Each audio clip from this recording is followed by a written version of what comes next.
Let's open PHP with default root user with no password. And let's add a new database with the name emp, and let's choose some character set for it.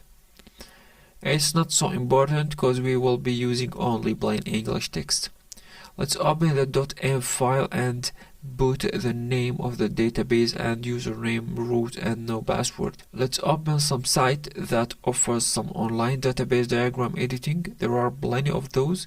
We will begin with a very simple ERD which contains only one table, which is employee, with an ID as integer, a name which is a varchar, and another identification like a var character, and a birth as a date time, and a salary as an integer value.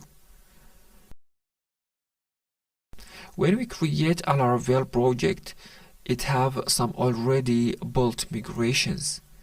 Let's first migrate the current migration files and then continue our work. PHP artisan migrate. It will raise an error which states that the email is very large field to be unique, because the restriction requires a lot of processing.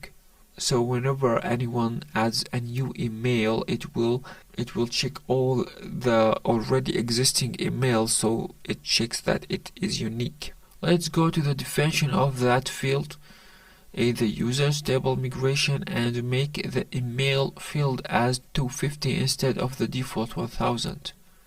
And let's run a migration fresh now so that it removes the tables before creating new ones.